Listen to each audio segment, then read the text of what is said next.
সেদিন রান্নাঘরে কাপে চা ঢালতে গিয়ে পিউ সেটের একখানা কাপ ভেঙে ফেলল। ইচ্ছে করে ভাঙেনি, ছাঁকনি থেকে গরম চা তার হাতের উপরে ছলকে পড়েছিল। উফ মা বলতেই শাশুড়ি সরজু ছুটে এসেছিলেন রান্নাঘরে ঢুকেই তার মাথা গরম হয়ে গেল। বাবুনের এক ক্লায়েন্ট সেই রাজস্থান থেকে এনে দিয়েছিলেন কাপ প্লেটের সেটটা, তার একটা ভেঙে ফেলল এরই মধ্যে। তিনি চিৎকার করে উঠলেন, অন্ধ নাকি তুমি? চোখে দেখতে পাও না? আমার অত শখের জিনিসটা এভাবে ভেঙে দিলে। হাতটাকে বেসিনের কলের নিচে ধরে ঠান্ডা জল দিতে দিতে পিউ বলল, ইচ্ছে করে তো ভাঙিনি, গরম চাটা হাতের উপরে পড়ে যাওয়ায় হাতের ধাক্কায় কাপটা পড়ে যায় নিচে। ওইটুকু গরমে কি এমন হয় যে একেবারে সব কিছু ফেলে কলের তলায় হাত পাততে হলো তোমায়? বিয়ে করে শ্বশুরবাড়ি ঘর করতে এসেছ, অথচ লক্ষ্মীশ্রী হওয়ার এতটুকুও যদি লক্ষণ থাকে শরীরে। অনেক হয়েছে জল দেওয়া, এবার চাগুলি সবাইকে দিয়ে আমায় উদ্ধার করো।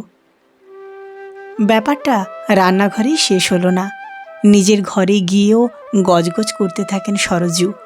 সামনে রয়েছেন তার দুই বোন আর ভগ্নিপতি, সাথে ওনার মেয়ে রূপাও। সরজুর দুই বোন ভগ্নিপতি দিদির কথা শুনেও চুপ করে থাকলেও রূপা ব্যস্ত হয়ে বিছানা থেকে নামতে নামতে বলল, তুমি কি মানুষ মা, নাকি অন্য কিছু? মেয়েটার হাতে গরম চা পড়ে পুড়ে গেল, সেদিকে খেয়াল নেই, অথচ একটা কাপ ভেঙে গেছে বলে কুই পেড়ে যাচ্ছ। রান্নাঘরে ঢুকেই রূপা ভাই বউয়ের হাতটা নিজের হাতে নিয়ে বলল, খুব জ্বলছে তাই না রে? পিউ ননদের হাতের থেকে নিজের হাতটা ছাড়িয়ে নিয়ে বলল, হাতের জ্বালা মিটে যাবে দিদিভাই, অপমানের জ্বালাটা বোধহয় মিটবে না। সেটাকে তুমি সারাবে কি করে? এখানে 5টা বাজে কথা বলে শখ মিটল না তোমার মায়ের। কতগুলো বাইরের লোকের সামনে গিয়েও অপমানমূলক কথাগুলো বলতে হলো তাকে। রূপার খারাপ লাগলো পিউর কথা ভেবে। মেয়েটাকে তার মা যেন পাত্তাই দিতে চাইছে না। একটা হাইলি এডুকেটেড মেয়ে, ভালো চাকরি করে, তাকে টিপিক্যাল ঘরের বউ বানানোর যে কী আছে সেটাই ভেবে পায় না রূপা। বাবা মায়ের একমাত্র মেয়ে রূপা, যথেষ্ট আদরের। সেই মেয়ে যে বিয়ের পরে এসে এই সংসারের সবটুকু শিখে নেওয়ার, বুঝে নেওয়ার চেষ্টা করছে, সেটাই কি যথেষ্ট নয়? একটু তো সময় দিতে হয় মানুষকে একটা নতুন পরিবেশে নিজেকে মানিয়ে নিতে। রোজ রোজ কিছু না কিছু অশান্তি লেগেই থাকছে সংসারে। মা যেন কোথাও মানতেই পারছে না পিউকে। পিউ কিন্তু যথেষ্ট চেষ্টা চালিয়ে যাচ্ছে সবার সাথে হাসি মুখে থাকার। মা বুঝতেও পারছে না আজ যে অত্যাচার, যে অপমানগুলো তিনি তার ছেলের বউকে দিচ্ছেন, সময়ের বিবর্তনে একদিন সেই অপমানগুলোই তিনি ফেরত পাবেন। কিন্তু তখন তার আর কিছুই করার থাকবে না। এর কিছুদিন পরে পিউয়ের বাবার হার্টে 2টো ব্লকেজ ধরা পড়ে, অপারেশন করে স্টেন বসাতে হয়। তখন পিউ তার স্বামী অয়নকে বলে, আমি কিছু মাসের জন্যে বাবা মায়ের কাছে গিয়ে থাকব। অয়ন অদ্ভুতভাবে বলে ওঠে, মায়ের কাছে গিয়ে পারমিশন চাও, মা যেতে দিলে আমি আপত্তি করব না কোনো। পিউ তেলে বেগুনে জ্বলে উঠল। অত্যন্ত বিরক্তির সাথে সে বলল, আমি বেড়াতে যাচ্ছি না অয়ন। বাবা মায়ের বিপদের দিনে বাবা মায়ের একমাত্র সন্তান হিসেবে তাদের পাশে থাকাটা আমার নৈতিক, মানবিক ও আইনি দায়িত্ব। সেটা করার জন্যে আমাকে কারোর কাছ থেকে পারমিশন নেওয়ার দরকার আছে বলে আমি মনে করি না। নিজের ল্যাপটপটা বন্ধ করে অয়ন বলে উঠল, মা কি তোমায় যেতে মানা করবেন? এটুকু জিজ্ঞেস করলে তার ভালো লাগবে, এই আর কি। মন চাইছিল না, তবুও অশান্তি করে বেরোতে মন চাইল না বলে পিউ সরজুর কাছে গিয়ে বলল, মা তোমরা তো জানোই আমার বাবার বুকে স্টেন বসেছে। এখন কদিন ওদের কাছে থাকাটা আমার দরকার, তাই ভাবছি। পিউর মুখের কথা শেষ হতে পারল না, তার মুখের কথা কেড়ে নিয়েই সরজু বললেন, এই তো কটা দিন এত দৌড়ঝাঁপ করে তোমার বাবার অপারেশন করিয়ে দিলে, আবার এখন ওই বাড়িতে গিয়ে থাকার কি আছে তোমার? তুমি তো আর তার সেবা করবে না, তার জন্য তো আয়া রেখেই দিয়েছেন তোমার মা। না না, ওখানে গিয়ে থাকা টাকা চলবে না তোমার। তুমি বরং রোজ অফিস ফেরত একবার ঘুরে এসো বাড়ি থেকে। পিউ জানত সরজু এমনই কিছু মন্তব্য করবেন, তাই সে যেতেই চাইছিল না শাশুড়ির কাছে অনুমতি নেওয়ার জন্যে। ঘরে এসে সে স্বামীকে বলল, আমি বাবার কাছে যাচ্ছি অয়ন, তোমার মা আমাকে অনুমতি দেননি। আমার বাবা মায়ের বিপদে আমাকে পাশে থাকতে, কিন্তু আমাকে তো যেতেই হবে, তাই আমি চললাম। আমার এমন সিদ্ধান্তে যদি তোমার মনে হয় তুমি আমার সাথে ঘর করবে না, তাহলে আমাকে জানিয়ে দিও, ডিভোর্স পেপারে সাইন করে দেব আমি। খাট থেকে তড়াক করে নেমে স্ত্রীর হাতটা চেপে ধরে অয়ন। বউকে নিজের বাহুডোরে জড়িয়ে ধরে বলে ওঠে, মাত্র 5 মাসের বিয়েতে বউকে ডিভোর্স দিয়ে দেব? পাগল নাকি পেট খারাপ? পিউ কেঁদে ফেলে স্বামীর আশকারা পেয়ে। অয়নের বুকে মাথা রেখে বলে, নিজের বাবা মায়ের কাছে কখন যাব না সেটা তো তোমার মা ঠিক করে দিতে পারেন না। তোমায় ভালোবাসি বলে ওনার যথেষ্ট ঔদ্ধত্য চুপ করে মেনে নিয়েছি, কিন্তু তোমার শুনতে খারাপ লাগলেও বলতে বাধ্য হচ্ছি, এখন আর এসব সহ্য করতে পারছি না আমি। স্ত্রীকে শান্ত করে মায়ের ঘরে যেতেই সরজু ছেলেকে বলে উঠলেন, বউয়ের হয়ে যদি সালিশি গাইতে আসিস তো চলে যা এখান থেকে। মাত্র 5 মাস বিয়ে হয়েছে, আর এখনই কিনা স্বামী ছেড়ে, শ্বশুরবাড়ি ছেড়ে তিনি বাপের বাড়ি গিয়ে থাকবেন? আহ্লাদ করার আর জায়গা পায়নি, সব ফন্দি। কি ভেবেছে আমি বুঝি না কিছু? কায়দা করে বাবার অসুস্থতার বাহানা দেখিয়ে আমার ছেলেকে নিয়ে কেটে পড়ার তাল। অয়ন আমতা আমতা করে বলল, শোনো না মা, আমি বলি কি? চুপ, একদম চুপ। বিয়ে করেছিস তো মাত্র মাস 5 হয়েছে, সংসারে তুই কি বুঝিস রে? যা, রাত হয়েছে, গিয়ে শুয়ে পড়। মায়ের ধমকানি খেয়ে ঘরে এসে গুটি গুটি করে শুয়ে পড়ল অয়ন। পিউ শুধু ছলছল চোখে বলল, তোমার মিনিমাম স্পাইনটুকুও নেই জানলে সত্যিই তোমায় বিয়ে করতাম না। মানুষ চিনতে বড় ভুল হয়ে গেছে আমার। পরের দিন সকালে ঘুম থেকে উঠে না খেয়ে দিয়েই অফিসের জন্য বেরিয়ে গেল পিউ। অয়ন কিছু বলতে যাচ্ছিল, কিন্তু সরজু বললেন, তুই তোরটা খেয়ে অফিস যা। মেয়ে মানুষের অত তেজও ভালো নয়, এখন থেকে অত লাই দিলে পরে মাথায় উঠে নাচতে শুরু করবে। আরে, ওর বাবা মা কি বলেছে নাকি মেয়েকে গিয়ে তাদের কাছে থাকতে? তারা তো তাদের ব্যবস্থা করেই নিয়েছেন। আমি তো আর যেতে বারণ করিনি পিউকে, শুধু বলেছি রাত্রিটা থাকতে না। তাতেই এত মুখ ভার? না খেয়ে গেছে তো আমার কি হয়েছে, যাকগে। সারাদিনে অফিসে বসে বেশ কয়েকবার পিউকে ফোন করেও অয়ন পিউয়ের সাথে কথা বলতে পারেনি। একটা সময়ের পরে অয়নের মনে হয়েছে পিউ একটু বেশি বাড়াবাড়ি করছে। সত্যিই তো, মা এমন কি ভুল কথা বলেছেন? সদ্য বিয়ে হয়েছে ওদের, এর মধ্যে কি আলাদা থাকাটা ঠিক কথা নাকি? পিউয়ের বিষয়টা নিজে হ্যান্ডেল করতে পারবে না বলে অয়ন অফিস শেষে তার দিদি রূপার বাড়ি গেল। গিয়ে সবটা খুলে বলল দিদি জামাইবাবুর কাছে। রূপা তার ভাইকে জিজ্ঞেস করল, তোর কি মত, তুই কি বলিস?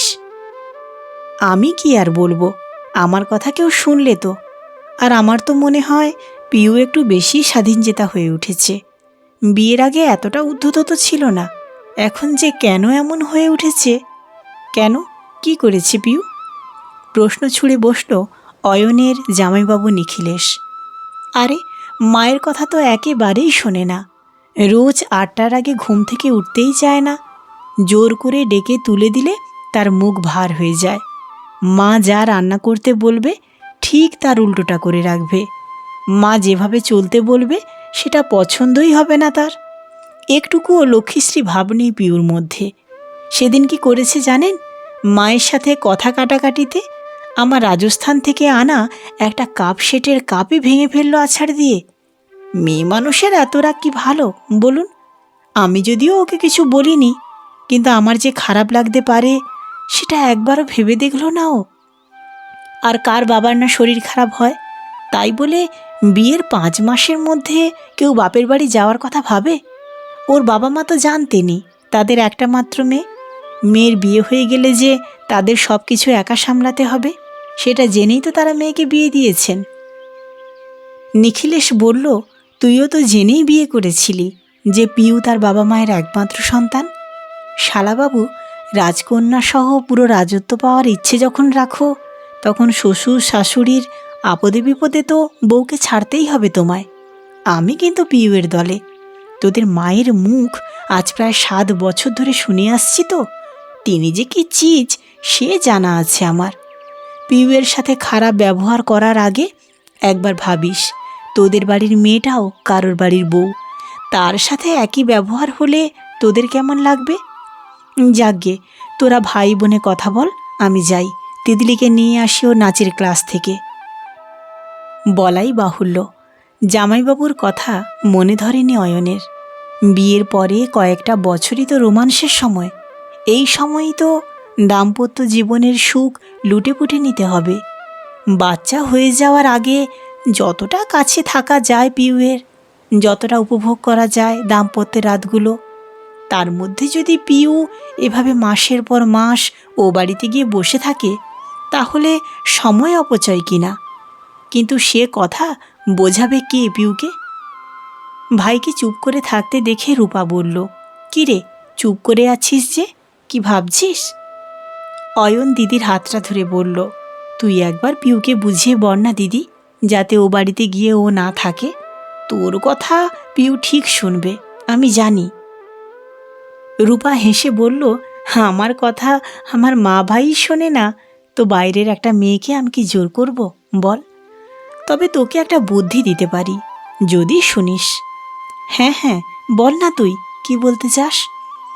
আমি বলি কি, পিউকে তুই যেতে দে। দেখ, পিউ ওর বাবা মায়ের একটা মাত্র সন্তান, আর বাবা মায়ের বিপদ হলে সন্তান তার কাছে থাকতে চাইবে, এটাই স্বাভাবিক।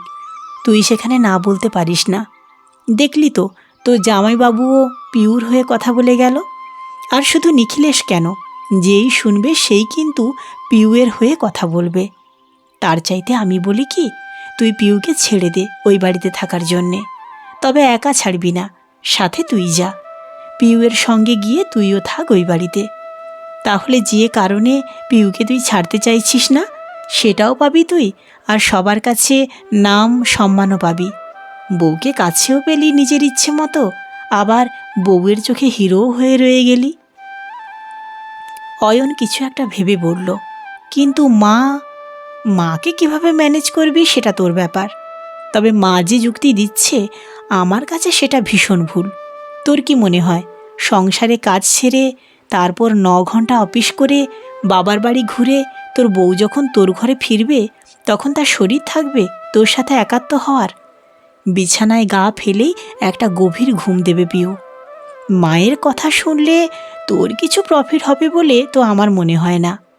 হ্যাঁ, লাভ হলে মায়ের হবে, মাকে সাহায্য করার লোকটা মায়ের কাছেই থেকে যাবে, কিন্তু তোর বউ কিন্তু তোকে কিছুই দেবে না। ভেবে দেখ কি করবি। সারা রাস্তা দিদির কথাটা ভাবতে ভাবতে বাড়ি ফেরে অয়ন।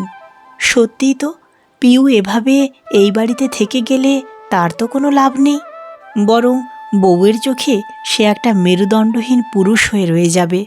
যা মুখ পিউয়ের, রাগ হলে ওর মুখে কিছু আটকায় না। বাড়িতে ঢুকেই সোজা মায়ের ঘরে গিয়ে বসল অয়ন।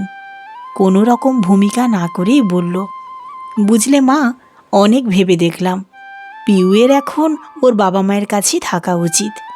একটা মাত্র মেয়েও, মন খারাপ করে এ বাড়িতে বসে থাকলে তার নেগেটিভিটি এই বাড়িতেও পড়বে। তার চেয়ে ভালো পিউ যাক ওই বাড়িতে।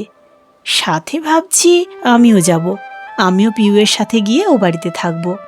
ছুটির দিনগুলো এ বাড়িতে দুজনেই চলে আসব, সময় কাটিয়ে যাব। সরজু প্রচণ্ড রেগে গিয়ে বললেন, শেষ পর্যন্ত ঘর জামাই হবি তুই? ঘর জামাই হতে যাব কেন? এখন তো অনেকেই প্রয়োজনে অপ্রয়োজনে শ্বশুর বাড়ি গিয়ে থাকে, আর আমি তো প্রয়োজনেই যাচ্ছি। পিউ একা গেলে কয়েক মাসের মধ্যে ফেরার নাম নেবে না। আমি সাথে গেলে ওর বাবা মা লজ্জায় মেয়েকে মাসখানেকের মধ্যে ফেরত পাঠাবেন এই বাড়িতে। আমি বরং এই 1 মাস একটু জামাই আদরও খেয়ে নেব। তুমি আর এই বিষয়ে আপত্তি করো না। সরজু তারপরেও না বলতে যাচ্ছিলেন, কিন্তু অয়নের বাবা শ্যামলবাবু বললেন, তুমি থামো তো সরজু, ছেলের ব্যাপার ছেলেকে বুঝে নিতে দাও। সরজু আর কোনো কথা বলতে পারলেন না। রাত্রে পিউ বাড়ি ফিরলে বেশ হুমকির সুরে তিনি বললেন, আমার যেমন ছেলেকে নিয়ে যাচ্ছ ঠিক তেমন যদি ফেরত না নিয়ে এসেছ তো দেখাবো তোমায় কত ধানে কত চাল। সব কলেজে থাকতেই প্রেম করবে আর আমাদের সংসারগুলোকে নষ্ট করতে আসবে। পিউ জলের বোতলটা এমনভাবে তুলে নিয়ে ঘরে চলে গেল যেন মনে হলো সে তার শাশুড়ির কথার একটা কিছুও কর্ণপাত করার আগ্রহ দেখায়নি। দুদিন বাদে ছেলেকে বিদায় জানানোর সময় ছেলের গলা জড়িয়ে ধরে খুব কাঁদলেন সরজু। মনে হলো যেন অয়ন শ্বশুরবাড়িতে নয়, কারগিলে যাচ্ছে। শ্যামলবাবু হাসতে হাসতে বললেন, হ্যাঁ বুঝলে পিউ, তুমি আমার ব্যাটার জীবনে আরও আগে আসতে পারতে। তাহলে ব্যাটা কলেজটা মায়ের কোল থেকে বেরিয়ে হোস্টেলে থেকে পড়তে পারত। সরজু স্বামীর উপরে খিঁকিয়ে বলে উঠলেন, কেন, আমার ছেলে হোস্টেলে থেকে পড়াশোনা করেনি বলে কি মানুষ হয়নি নাকি? না, চাকরি জোগাড় করার মতো লেখাপড়া তোমার ছেলে শিখেছে বটে, তবে জীবনটাকে নিজের কাঁধে নিয়ে কি করে চালাতে হয় সেটা হোস্টেলে গেলে শিখতে পারত। মায়ের কোলের ছেলে হয়ে কি নিজের পায়ে দাঁড়ানো যায় গিন্নি? যাকগে যাক, ছাড়ো এসব কথা। পিউ, অয়ন, এবার তোমরা এগো আর ও বাড়ি পৌঁছিয়ে একটা খবর দিয়ে দিও, কেমন? অয়ন ভেবেছিল শ্বশুর বাড়ি পৌঁছিয়ে সে প্রত্যেকবারের মতো এবারও খুব জামাই আদর পাবে, কিন্তু সন্ধেবেলায় পৌঁছিয়েই এক কাপ চা খাওয়ার পরেই পিউ তার হাতে বাজারের থলে ধরিয়ে দিয়ে বলে, যাও তো পাড়ার বিশুদার দোকান থেকে 2টো দুধের প্যাকেট আর 1 প্যাকেট মুড়ি নিয়ে আসো তো। অয়নের খুব অপমানে লাগে, সে জামাই মানুষ, শ্বশুরবাড়িতে এসেই কিনা সে দুধ আনতে পাড়ার দোকানে যাবে। বেশ বিরক্তি নিয়ে সে পিউকে বলল, আমি কেন এসব করতে যাব? এটা আমার শ্বশুরবাড়ি, তুমি অন্য কাউকে দিয়ে আনাও, না হয় নিজে যাও। তোমার শ্বশুরবাড়ি বলে কাজ করবে না কেন? আমি তো দিব্যি শ্বশুরবাড়ি গিয়েই বউ ভাতের পরের দিন থুপিয়ে থুপিয়ে বিছানার চাদর কেচেছিলাম তোমাদের বাথরুমে। বাড়িতে ওয়াশিং মেশিন থাকা সত্ত্বেও তোমার মা একটা চাদরের সেটের জন্যে ওয়াশিং মেশিন চালাতে পারছিলেন না, ইলেকট্রিক বিল বেশি আসবে বলে। কই, সেদিন তো তুমি বলনি তোমার মাকে এটা ওর শ্বশুর বাড়ি, সবে বিয়ে হয়ে এসেছে, ওকে দিয়ে এসব কাজ করিও না মা, অন্য কাউকে দিয়ে করাও বা নিজে করে নাও। ফালতু কথা বলে সময় নষ্ট করো না অয়ন, যাও গিয়ে দুধরা নিয়ে আসো। সেদিন রাত্রে বেশ ভালো মন্দ খাওয়ার পরে বউকে কাছে নিয়ে খুব সোহাগ করল অয়ন। অয়নের সব ইচ্ছেতে খুব সুন্দর করে সাড়াও দিল পিউ। রাতটা বেশ মোহময়তায় কাটল দুজনের। একটা দারুণ রাত্রি কাটানোর পরে অয়ন মনে মনে ভাবল, আমার কাজ তো উদ্ধার হয়ে যাচ্ছে, পিউকে সময় মতো কাছে পেলেই হলো, আর কি চাই আমার। পরের দিন সকালবেলাটা রবিবারের শীতের সকাল। বাড়িতে থাকলে এই সময় একটা লম্বা ঘুম দেয় অয়ন, কিন্তু শ্বশুরবাড়িতে এসে সেটা হলো না। বাড়িতে পুরুষ থাকতে পিউ বাজার যাবে, সেটা হয় না ভেবেই পিউয়ের বাবা বিছানায় শুয়ে শুয়েই জামাইকে বললেন, যতদিন তোমরা এই বাড়িতে আছো বুঝলে অয়ন, বাজারের দায়িত্বটা তুমিই নেবে, আর মাছ কেনার সময়ে মাছের কানকো দেখে নেবে, একটু হাত দিয়ে টিপে টিপে দেখবে মাছটা নরম কিনা। রবিবারে সকাল 7টায় ওঠার অভ্যেস কোনো দিনই ছিল না অয়নের, তাও আবার এই শীতে। সে বাজার যেতে হবে শুনে বউকে বলল, এই শীতের ভোরে কে বাজারে যায় পিউ? আর তুমি জানো না আমি মাছের বাজারে একদম যেতে পারি না। পিউ স্বামীর গালে একটা চুমু খেয়ে বলল, এ কথা বলতে কি হয় অয়ন? বাবা কি ভাববেন বলো তো? তার মেয়ে একটা অকর্মণ্য ছেলেকে বিয়ে করেছে, যে সংসারের কিছুই করতে পারে না, এমনকি বাজারটাও করতে পারে না। যাও যাও উঠে যাও। আমার বাবার কিন্তু আবার খুব মাথা গরম, জানো তো, রেগে গেলে হিতাহিত জ্ঞান থাকে না মানুষটার। কি দরকার এসবের? লক্ষ্মী জামাইয়ের মতো টুক করে বাজার থেকে ঘুরে এসো। যাও ডার্লিং। কথাগুলি বলেই কম্বলটা আরেকটু মুড়িয়ে নিয়ে পাশ ফিরে শুয়ে পড়ল পিউ। অয়নের খুব রাগ হলো, এতটা নির্দয়ী কিভাবে হতে পারে পিউ? সে বুঝে পেল না। পিউয়ের বাবা মা অয়নের কেউ না, তারা তার সাথে যা খুশি করতে পারেন, কিন্তু পিউ, সে তো ভালোবাসে অয়নকে। অয়নের জন্যে কি একটা কথাও খরচ করতে পারল না সে তার বাবা মায়ের কাছে? একবারের জন্যেও কি বলতে পারল না মাকে, আজ তো রবিবার মা, কারোরই বেড়ানোর তাড়া নেই, ঘণ্টাখানেক বাদে বাজার গেলেও কোনো অসুবিধা হবে না, অয়ন বরং একটু শুয়ে নিক এখন। পরক্ষণেই মনে পড়ল তার মাও পিউকে এই দিন 15 আগেও সকাল সকাল উঠিয়ে রান্নাঘরে রান্না করতে পাঠিয়েছিলেন। সকাল 8টায় নাকি ঘরের বউরা বিছানা ছাড়ে না। যেসব বউরা বেশি বেলা অবধি ঘুমায় তারা সব অলক্ষী। তাই পিউর কোনো কথাই গুরুত্ব পায়নি ওই বাড়িতে। এই আগের সপ্তাহের কথা। ঠিক একইভাবে কম্বল নিজের গায়ে ভালোভাবে জড়িয়ে নিজের স্ত্রীকে সে বলেছিল, নতুন বউ শীত বলে সকালে উঠে রান্নাঘরে যাবে না, এটা কেমন কেমন একটা ব্যাপার হয়, তাই না পিউ? আর আমার মায়ের রাগ তো জানো, রেগে গেলে তার মাথা ঠিক থাকে না, দুটো কটু কথা শুনিয়ে দিলে তখন তোমারই খারাপ লাগবে। তার চেয়ে বরং বিছানা ছেড়ে উঠে পড়ো, শুতে হলে দুপুরে ঘুমিও, এখন যাও। পিউ ছলছল চোখে বলেছিল, অয়ন, আমার অভ্যেস নেই এসবের। অভ্যেস করে নাও ডার্লিং, এখন তো আর তুমি তোমার বাবা মায়ের গুড়িয়া নাও, তাই শিখতে তোমায় হবেই, নইলে ছাড়ব না। কিশোর কুমারের অগবধূ সুন্দরীর গানের লাইনটা গেয়ে সে পিউকে এটা বোঝালো যে পিউয়ের চোখের জলের কোনো দামই নেই তার কাছে। অয়নের মনে হলো পিউ কি মধুর প্রতিশোধ নিচ্ছে তার সাথে। বাজার থেকে ফিরে এসেই আরেক নতুন অপমানের মুখে পড়ল সে। সবজি বাজারের থলি থেকে সবজিগুলো বার করার সময় গোটা 2 টমেটো পচা বেরিয়েছে বলে টমেটোর প্যাকেটটা ছুঁড়ে ফেলে দিয়ে পিউয়ের মা রজনী বলে উঠলেন, এটা বাজার হয়েছে, কিছুই কি জানো না নাকি? তোমার মা কি তোমায় কিছুই শিখিয়ে উঠতে পারেননি? বিয়ে করে সংসার কিভাবে করতে হয় যখন জানো না, তখন বিয়ে করার এত শখ কেন জেগেছিল শুনি? অয়ন আঁতকে ওঠে। এ কি ব্যবহার? এমন ব্যবহার কোনো মানুষ আরেকজন মানুষের সাথে করতে পারে? এত নিষ্ঠুরতা! ঘরে যেতেই পিউ চুল আঁচড়াতে আঁচড়াতে বলল, খারাপ লাগলো বলো?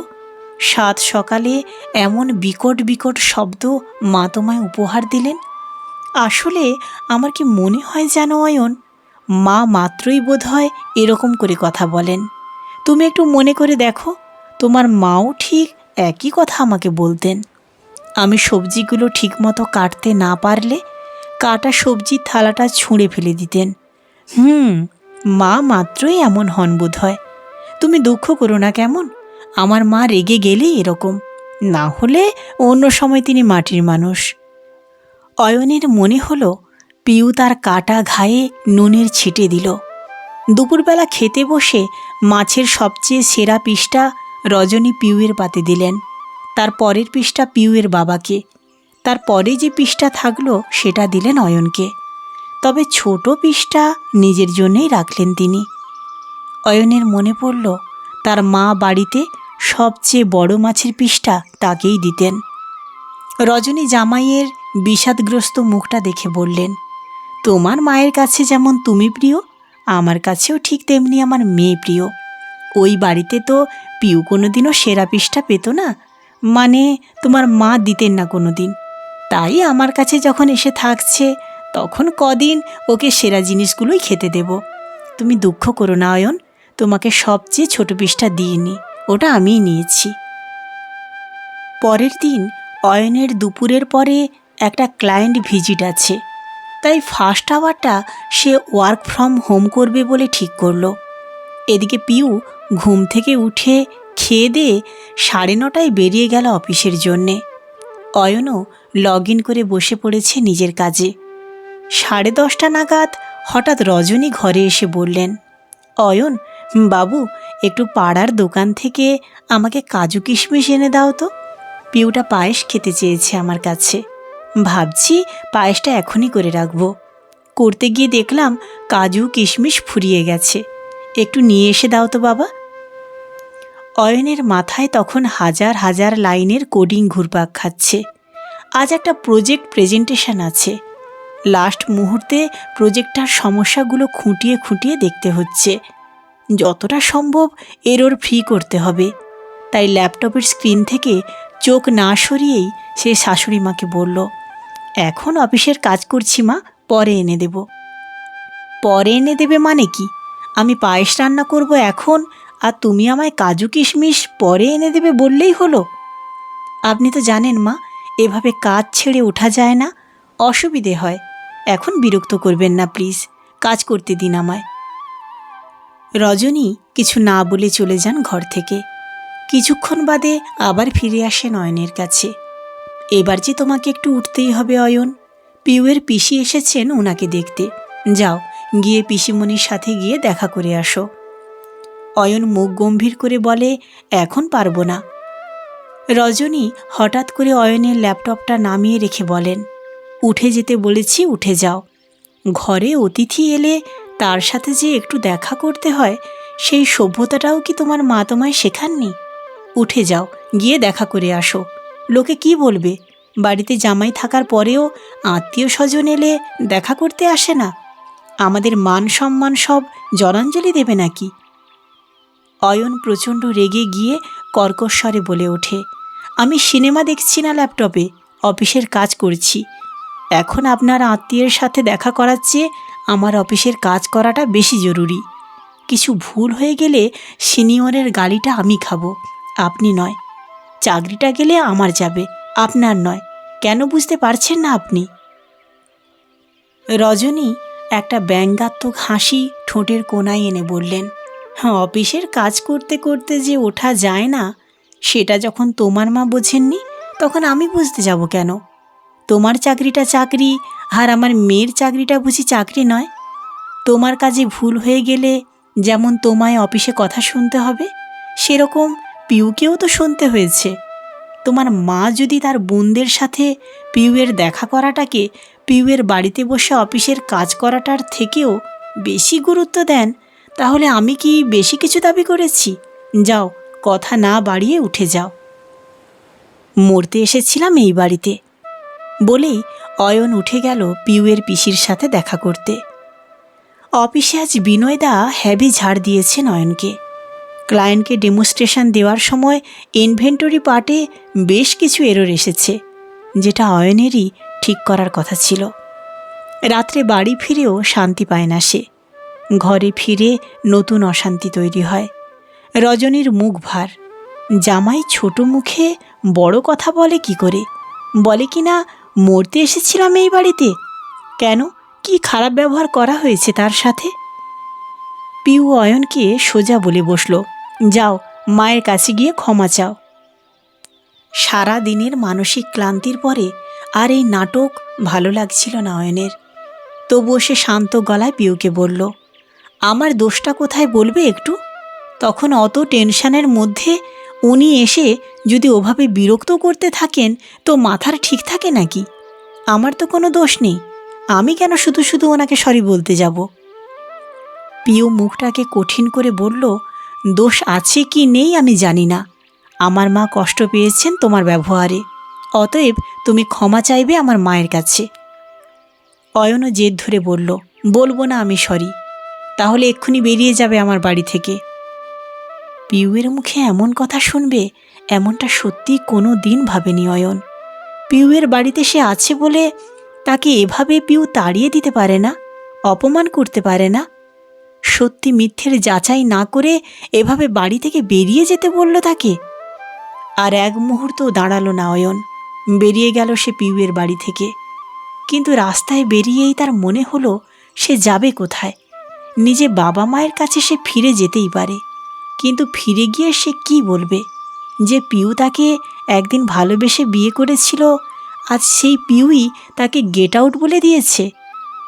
মানুষ চিনতে না পারার এই লজ্জা যে নিজের বাবা মায়ের সামনেও প্রকাশ করা যায় না, তারা যদি বলে বসেন, কি দেখে বিয়ে করেছিলি রে বাবুন? তখন কি উত্তর দেবে অয়ন? চরম বিধ্বস্ত হয়ে কিছুটা সময় অয়ন দাঁড়িয়ে থাকলো রাস্তার ফুটপাথেই। তারপর মনে হলো এই মুহূর্তে যাওয়ার জন্যে একটাই জায়গা আছে, সেটা হলো দিদির বাড়ি। দরজা খুলে বিধ্বস্ত অয়নকে দেখে রূপা বলল, হাত মুখ ধুয়ে নে ভাই, আগে খেয়ে নে, কিছু তো খাসনি মনে হচ্ছে। খাবার টেবিলে বসে গুনতির বাইরে রুটি দেখে অয়ন তার দিদিকে জিজ্ঞেস করল, আজ কারোর তোর এখানে আসার কথা ছিল নাকি রে দিদি? তোর বাড়িতে তো গুনতি রুটি হয়। রূপা থালায় তরকারি বাড়তে বাড়তে বলল, আজও গুনতি রুটি হয়েছে। আমার ভাগের রুটিটা কি বাড়তি নয়? উৎসুক হয়েই প্রশ্ন ছুড়ল অয়ন। নিখিলেশ হাসতে হাসতে বললেন, তোর ভাগের 4টে রুটিও তোর দিদি বানিয়ে রেখেছে আজ। পিউ ফোন করে বলল তো তোর দিদিকে, তুই না খেয়ে বেরিয়ে এসেছিস ওই বাড়ি থেকে, তোর জন্যেও যেন রুটি বানিয়ে রাখে তোর দিদি। অয়ন চুপ করে কিছু ভাবছে দেখে রূপা বলল, ভাবছিস তো ভাই, পিউ কি করে জানলো যে তুই বাড়ি না গিয়ে আমার এখানেই আসবি? কারণ সবচেয়ে কাছের মানুষটার কাছ থেকে বিতাড়িত হলে আর যাই হোক না কেন বাবা মায়ের ঘরে ফেরা যায় না। তাও তো তোর দিদির বাড়ি আছে। তুই যেদিন পিউকে গেট আউট বলেছিলি, সেদিন তো পিউ একটা দিদির বাড়িও পায়নি রাতটুকু আশ্রয় নেবে বলে। বুঝতে পারছিস কেমন লাগে অন্যের বাড়িতে পলে পলে অপমানিত হতে? পিউয়ের বাবা মা একটাও বাড়তি বাজে ব্যবহার কিন্তু তোর সাথে করেননি, বরং আমাদের মায়ের চেয়ে কম দুর্ব্যবহারই করেছেন তোর সাথে। মা তো তোর কাছে পিউয়ের নামে মিথ্যে মিথ্যে বানিয়েও কথা বলে, সেটা তো উনি করেননি তোর সাথে। বুকে বড্ড লাগে রে ভাই, তুই বুঝবি না। অয়নের চোখে মুখে বিস্ময়, এসব কি বলছে তার দিদি? অয়নের জামাইবাবু এবার বলে উঠলেন, এই দুদিন তোর সাথে পিউদের বাড়িতে যা যা হয়েছে তার সবটার পরিকল্পনাই কিন্তু তোর দিদির আর আমার। তোকে যদি এমনি বোঝানোর চেষ্টা করতাম তাহলে তুই কোনো দিনই বুঝতিস না। পিউ তোদের বাড়িতে যে সমস্যাগুলোর মুখোমুখি হয়েছিল, সেই সমস্যাগুলি তুই নিজে ফেস করলি বলে ব্যথাটা কোথায় লাগে অনুভব করতে পারলি বোধহয়। এখন নিশ্চয়ই পিউয়ের কষ্টটাকে ফিল করতে পারছিস। অপমানের জ্বালাটা ওকে কতটা দগ্ধ করেছে বুঝতে পারছিস নিশ্চয়ই। এক রাশ বিরক্তি নিয়ে অয়ন তার দিদি জামাইবাবুকে বলল, এসব নাটক কেন করা বলতে পারেন জামাইবাবু? কারণ তোর মায়ের সন্তানের প্রতি অতি বৎসল্য মানসিকতা। পিউ তার আদরের বাবুনকে তার কাছ থেকে কেড়ে নিয়েছে বলে এক অদ্ভুত পৈশাচিক ব্যবহার তিনি করে গেছেন পিউয়ের সাথে।